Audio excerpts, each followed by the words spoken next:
It's Friday. It's Mark Pyers. And it's Real Talk. I was walking down the road today, looking for another way to ease my mind and help my living. It's Real Talk. It's the daily vlog, Mark Pyers Real Talk. I'm here to help you make smarter moves, to amplify your current state. And I'm here with you, that's right, on Friday, live on YouTube. I came live with you guys earlier. I did about 36 minutes, and it did not go through to YouTube. I don't know why, but we're live right now.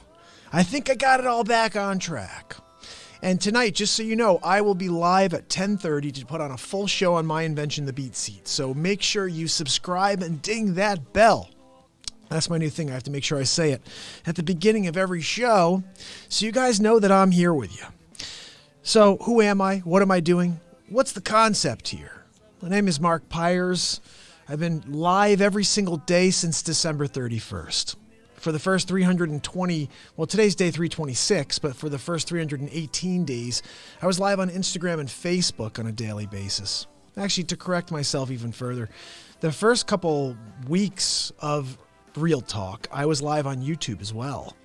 And at some point, they changed the rules, and they were like, hey, you can't go live from your phone. You can go live from a desktop. And I didn't have a desktop. So I was like, yeah, forget about YouTube. I'm just going to do Instagram and Facebook. We'll build it up. Well, 318 days in, I had my first serious interview where I had 3 people on. And with this backdrop here, it's kind of hard to get 3 people like sitting together. And I thought, you know, I really need to be able to switch between cameras. I want to be able to have a secondary look, have somebody sitting over there, and all of a sudden you got them on camera. So that was my first thought. And then I start doing some research. Then all of a sudden I start finding the software that allows me to come here and do this live and to have stuff like this go on. We're right in the middle of my speaking, right in the middle of Real Talk. I can have all of my information pop up, all of the social media channels that I'm on pop up, and you know to subscribe, to follow, turn on notifications. And it's a really cool thing to be able to do this all and have it happen so smoothly. And I can't wait to start interviewing more people. I'm going to try to have an interview a week. That's my new plan. Just have to line people up. Doctors, authors, anybody who has a story, I want to have them on the show. So I wanted to chat with you guys today about relationships. One of my followers, Jirani, asked me to talk about relationships, and I wasn't really sure in what capacity, but I thought what I would discuss today is how spouses buy. And when it comes to purchasing, spouses have a harder time purchasing homes, and there's a reason. You have 2 different people with 2 interests, two different line items of detail that they do not like, and they have to somehow come together and compromise. That's what it comes down to. Woo-hoo! That's Zabrowski. That's my favorite. Every time I hear him scream. But you have 2 people that need to come together in order to make a decision. And how does that happen? Well, you have a list of things you want. She has a list of things that she wants. And together you need to compromise and determine what is best for the 2 of you together. Now, I actually think a good kind of lesson that you should run through if you're a buyer, you should lay out a list. You should spend a couple hours apart with your spouse and lay out a list of, these are the top 5 things I need in my next house. And these are the top 5 things that I would absolutely not have in my next house. Like if they're in there, it's a deal breaker. And then you sit down together, you make one list. These are our top 5. These are the 5 things that would kill it for both of us. You know, I had this one, but you had that one. Yeah, they kind of wipe each other out. It's all compromise. Very, very rarely do I have clients who the first time they go out, they purchase something. It doesn't happen very often. Also, I kind of think it's a smart move to take a look at the entire market. If you fall in love with something when you're out the first time, that's a whole different story. most times people are very, very conscious of the fact that there's a ton on the market. And why would you jump on one when there may be a better option is probably what they're thinking. Though I do like getting to a deal. Like, I don't want to waste time. I know what I like. If I see something that I like, I'm going to go for it. And I think that's a very important feature of being single. You want it, you go for it. But once you're married, that doesn't play. You don't make independent decisions when you are no longer single. You have to run things by the other side. So I just think in general, just keep this in mind. It is a give and a take. You can't just take. That's the single life. Single life is take, take, take. Very little give. And married life is more give than take. I guess I would say that's true. You need to give more than you take. It's a work in progress. I mean, literally, you want to be working on the relationship and you want your spouse to be falling in love with you further. That's the trick. You want to do things for them so they think about you in the highest regard. So I think my main philosophy in life for treating people is giving it to people the way you want it back. I have a song I wrote many years ago called The Truth. And the truth, that is the chorus. You have to give it to people the way you want it back. And the chords, you guys got to hear this song. It's a really powerful song. I'm going to just sing you the chorus, not sing it, but I'm going to read the chorus off to you. Until you wake again, wearing thin through your skin. Win, lose, or draw, there's someone keeping score. Down here or up there, it doesn't matter till your dying day. That's why you give it to people the way you want it back. You give it to people the way you want it back because it's about that in life is getting it the way you give it. You know, they say karma. I don't know if karma's truly a thing, but I do feel really good when I'm going out of my way to make others feel good. I think it's an instant karma. I think when you do rotten things for people, you instantly feel rotten. And when you do great things for people, you instantly feel phenomenal. You feel purposeful. I'm out here for a reason, affecting a positive change one person at a time. And it takes time, guys. I just started this YouTube channel. I don't even think anybody's on. Pardon me. Let's see. I don't even think anybody's on. I got one on, but it may be me. Let's see. I'm going to just log out so I don't hear a little feedback. But listen. We're here on Friday. Of course, I am going to be back this evening for a full show on the BeatSeat. That's roughly 2 hours of real talk today. Already did my half hour earlier, which I uploaded here.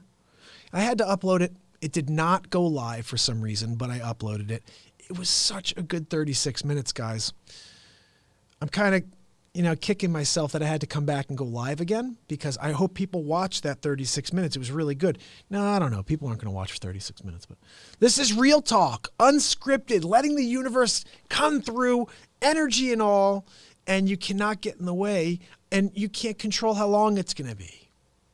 I'll go on for 2 minutes. No, I go on as long as I need to, as long as it takes. So let's keep moving forward. I have some news stories for you today. I'm going to show you a kind of a really cool new graphic that I've been working on here. Check this out. We're switching over to the news screen. Yeah. So I got my little breaking news here in the corner. Again, here are all my socials. You got to go there and follow, subscribe, turn on notifications, live every day forever. So my first story today I wanted to share with you is about Tesla. Tesla came out with a new truck. It's called the Cybertruck. This thing looks pretty rudimentary. I mean, it really looks kind of boxy, and I don't know. It reminds me a lot of the DeLorean. Do you guys remember the DeLorean? But it's it's a boxier version of the DeLorean, if that makes sense. Oh, there it is. Look, I have a shot of it. But what's even funnier about this is The price is going to be $39,900, which is actually a phenomenal price for an electric vehicle that can go 500 miles on a charge. But one of the features of this vehicle is that it has armor, and it also has like glass that, I don't know if you call it bulletproof glass or armor-plated glass, where you're not supposed to be able to break the glass. Well, Elon Musk, I don't know if you could see this. Let me give you the full screenshot. Elon Musk over here, as you can tell with his face where he's looking completely... There, look at that face. Yeah, if you look right behind him, that is a spider web. Someone threw a metal ball that was like in the shape of a baseball at both windows. Here it is, look. Can you see this? Look at this.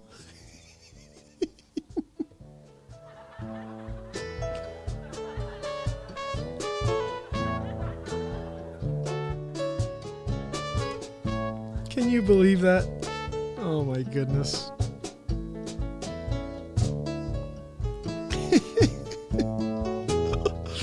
Oh my goodness, guys. Are you kidding me on that? That's insanity. So basically this car is just on its way out. They do this whole event. It was not supposed to go this way. Apparently he made a joke afterwards. He said, oh, well, we'll fix that in post. Yeah, I don't think so, buddy. That's out there. But for $40,000, I don't know why you should be giving anybody a bulletproof glass. Like, it's not necessary. So anyway, it's pretty cool that he's coming out with it. Car could use a little bit of design updates. Let me just see if I can show you a better look of it. Let's see if I can find that. Oh my God, Tesla launch goes badly wrong. Yeah, I'll say.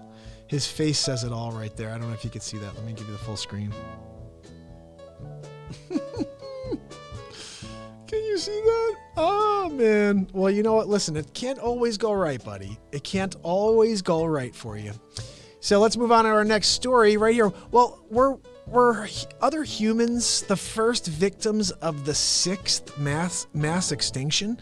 Now, this I had to read. You guys know I'm huge on history, on science, anything that has to do with outer space, technology. I just love it. And here's a story that I thought was very interesting. I remember growing up and I was told that the Neanderthals came before us, and before them was Cro-Magnon man and all of this stuff, right? Well, this new theory, and it may be the fact, actually. I don't think it's necessarily theory. This may be actual fact at this point, based on DNA. Check this out. 9 human species walked the earth 300,000 years ago. Now there's just one. The Neanderthals, Homo neanderthalis, were stocky hunters adapted to Europe's cold steppes. The related Denisovans inhabited Asia, while the more primitive Homo erectus lived in Indonesia. And Homo rhodonesius, something like that, in Central Africa. Now this is where it gets crazy. Check this out.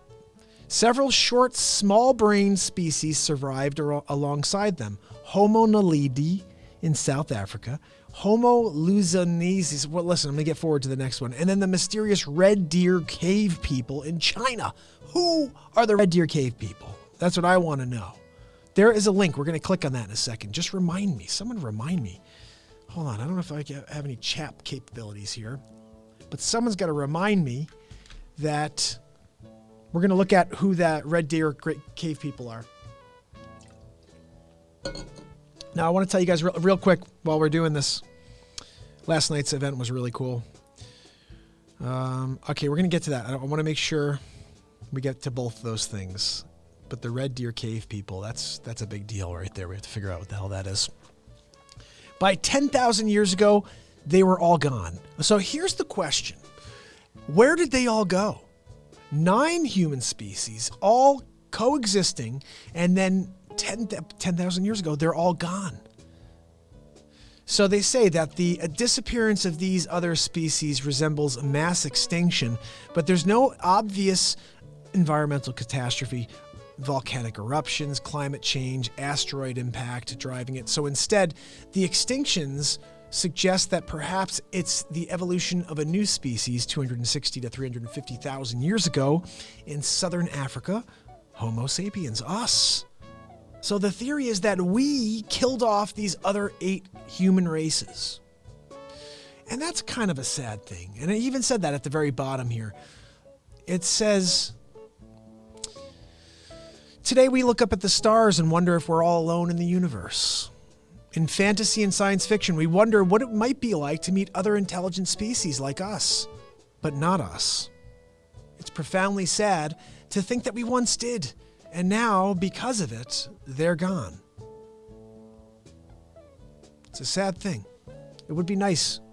So this is something now I learned today. Homo sapiens, Homo erectus, the Cro-Magnon man, all of these different species of human were actually on the planet at the same time. It wasn't an evolution. We were different species of human. Alien race, whatever you want to call it. One of them was a hobbit. A hobbit was a real thing. Look at this. A hobbit was called Homo floresiensis. We're hobbits. Let's click on the hobbit one, then we have to go back. Fast evolution explains the tiny stature of extinct hobbit from Flores Island. So they really were. Hobbits were real. Okay, I got to read this real quick. Researchers believed it had survived until the end of the last ice age, some 18,000 years ago. So the hobbit actually lived until 18,000 years ago. This is a real thing, guys. Here's the one we wanted to look at. What the heck is a red deer cave person? Here we go. We're going to go with this one. Bones suggests red deer cave people, a mysterious species of human. It's been an exciting year for human evolution, with several discoveries dramatically rewriting major episodes of our ancient past. Some of this progress stems from major advances in fields like ancient genomics,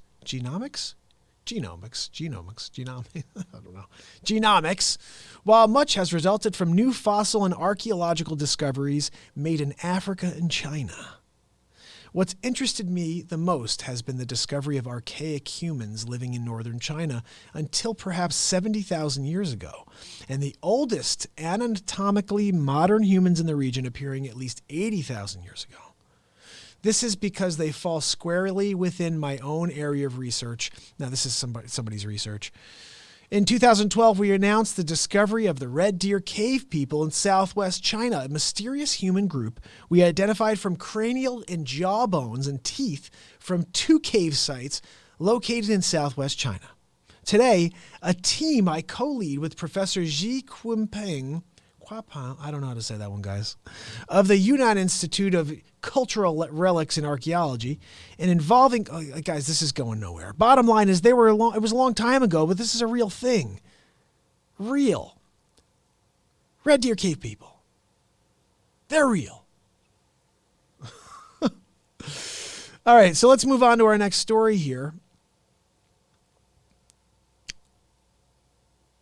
Oh, okay, this is pretty cool.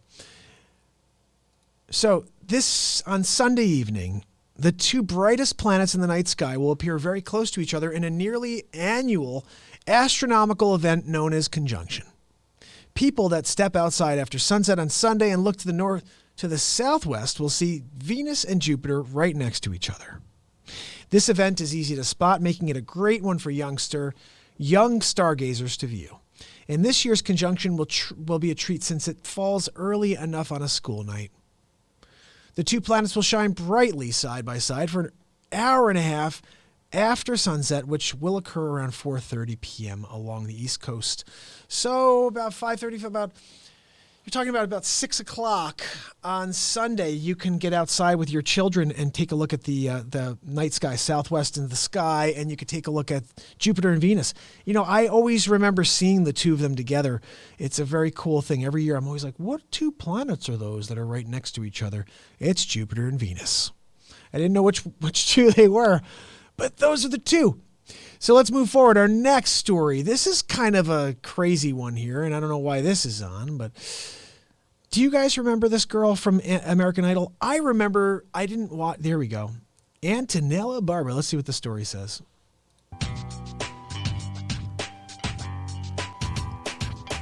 She made it to the top 16. I remember that. Let's see. Sentenced to 45 months in federal prison, according to People magazine. The singer pleaded guilty in July to 10 drug charges. Barba, 32, appeared on U.S. District Court in Norfolk, Virginia on Thursday, where she was sentenced for trying to deliver nearly 2 pounds of fentanyl to a house in 2018. 2 pounds. Prior to the hearing, Barba's attorney, James Broccoletti, filed paperwork contending his client should receive a light sentence. For 2 pounds, how did she carry? Whoa. One of the common themes is that American Idol experience brought a big detrimental change. Oh my goodness.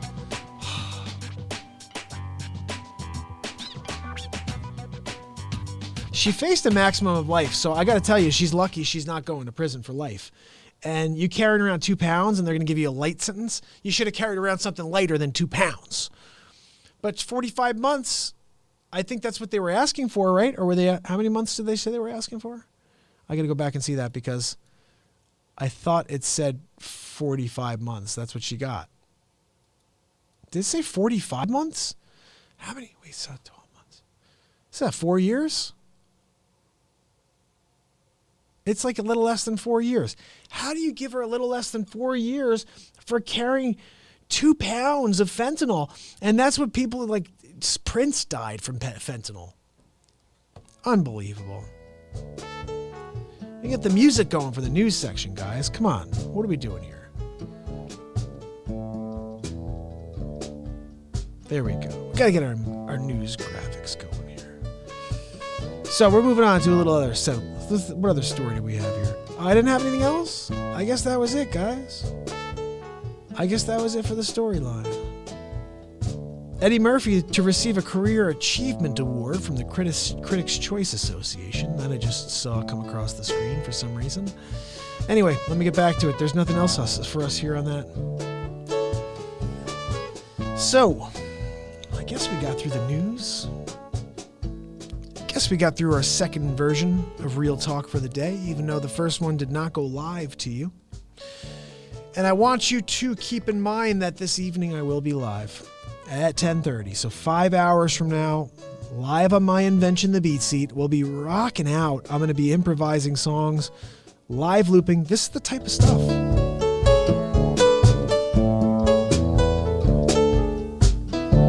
That's me playing every instrument. Guitar, synthesizer. Trumpet, steel drums, piano. This is my other one that I did. I call it a tango. Check this out.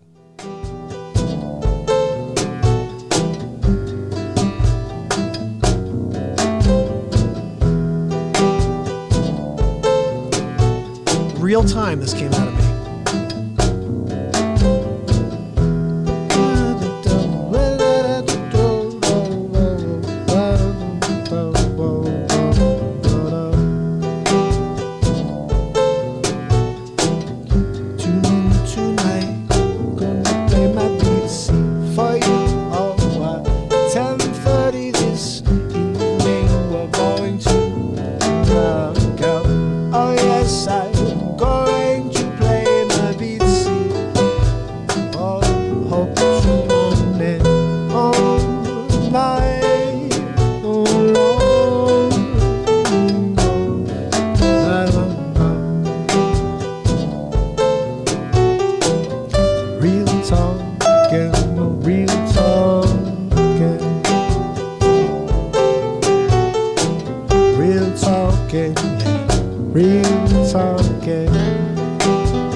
guitar synthesizer. I just love that synth, like the piano.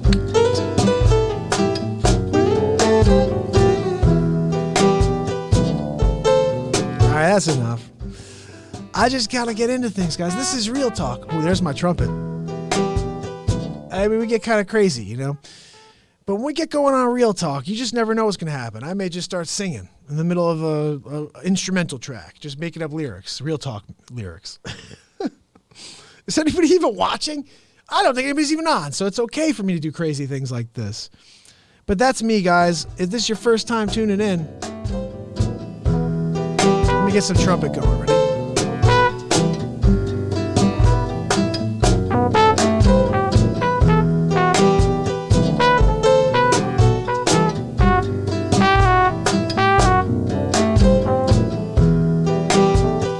I just love it.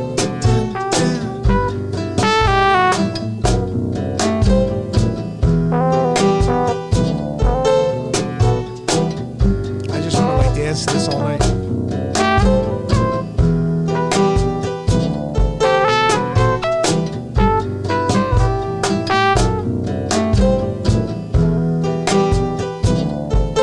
Could you not hear this at like any club and just get down to it? I get my guitar going here.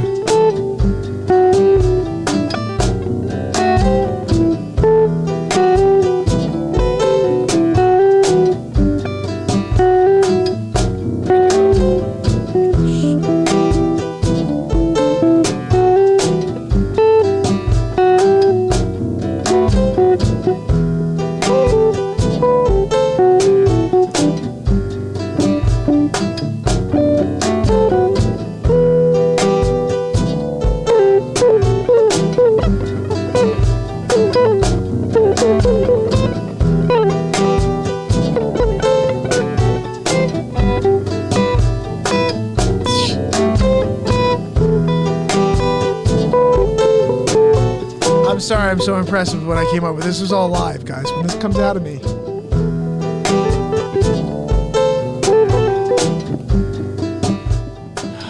I'm so excited to play tonight.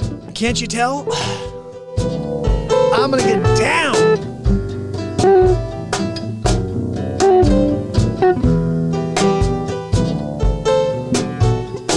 I just want to hear like the belt.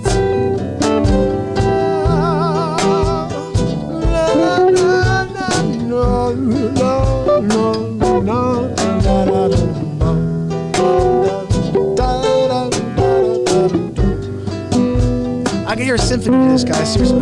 Horns.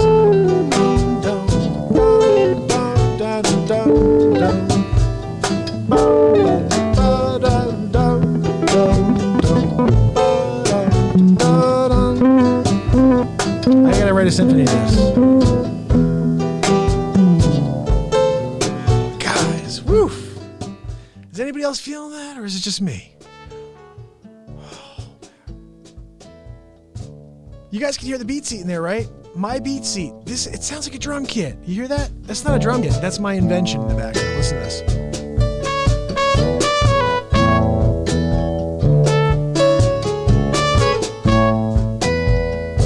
Now, if you actually listen in good speakers, you throw this in the car, that bass, woo! Now, the BeatSeat has a bass drum, so you could kick it with your feet. You got the other side for your other foot. You could kick, it sounds like a snare, but then you have a snare for your hands. So you have two snares on the BeatSeat, plus you also sit completely upright while you play it. So there's nothing else on this planet like the BeatSeat. That's why I got a patent for it. And we were selected Editor's Choice at this year's Summer NAMM. So if you're a musician, you need to check it out. If you know anybody with autism, they should check it out. It is the most versatile drum on the planet. And I know I'm saying it as the inventor, but it is. Listen to what I'm doing.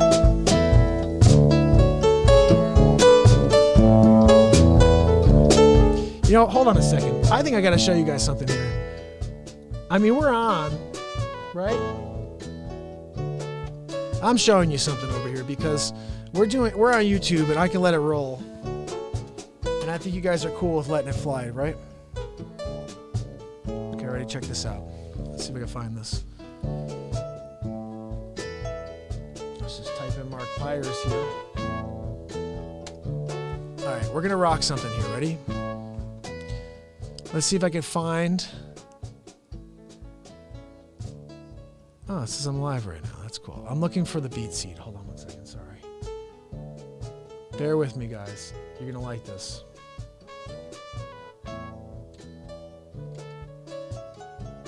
All right, so check this out. Ready? Let me put you on the screen here. What the heck happened there? All right, so let's flip you around here. Let me make sure you can see the screen. Okay, so check this out. Let's see if we can find the BeatSeat.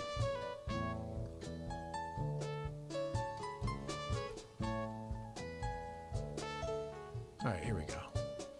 So you guys only have 13 subscribers. You need to go over there and jump on this channel. Check this out. This is called Afternoon Traffic. And it's not very long, but I want you to just hear this. Ready? Oh, this is it. What you're hearing. But you can see me playing it. Check this out.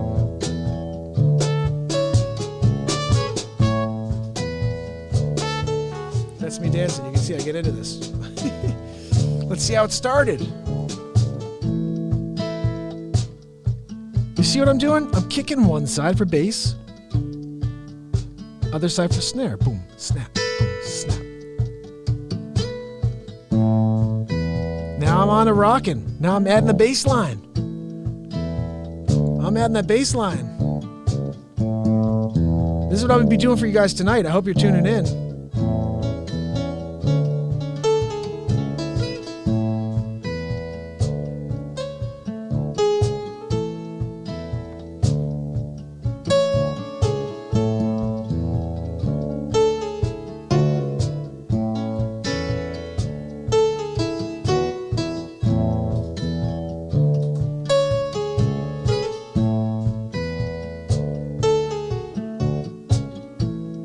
Check this out, ready?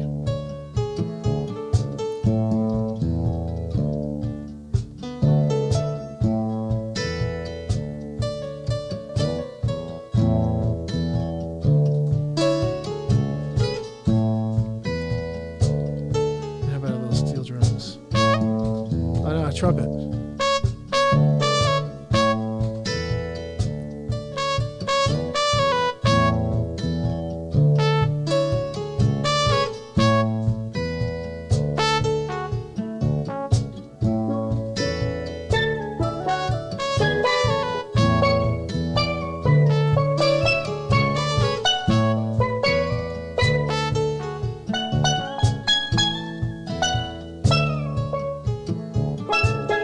Can you see the possibilities, guys? I mean, it's unbelievable, isn't it?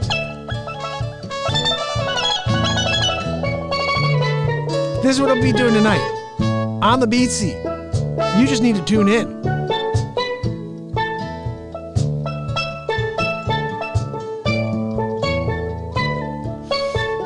That's me with me right there. Oh, check that out.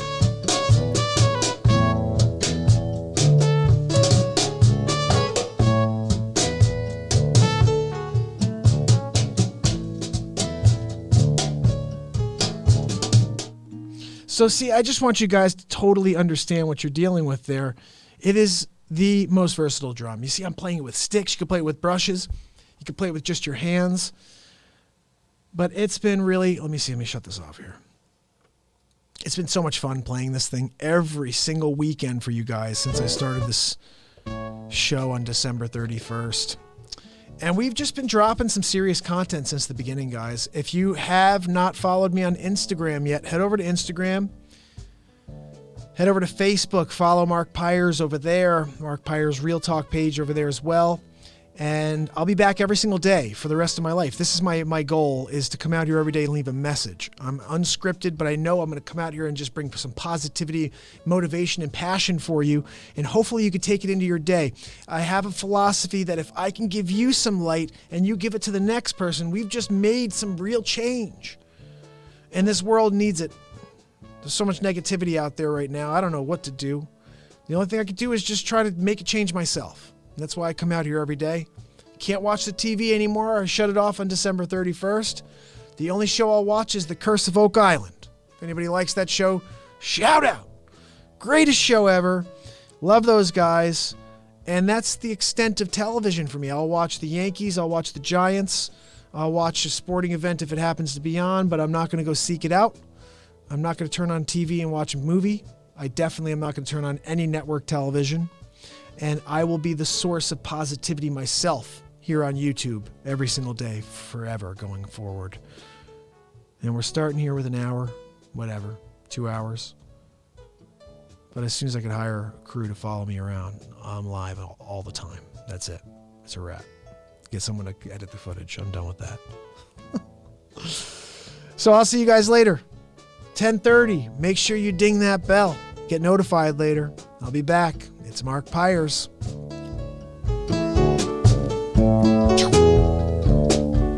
And it's Real Talk.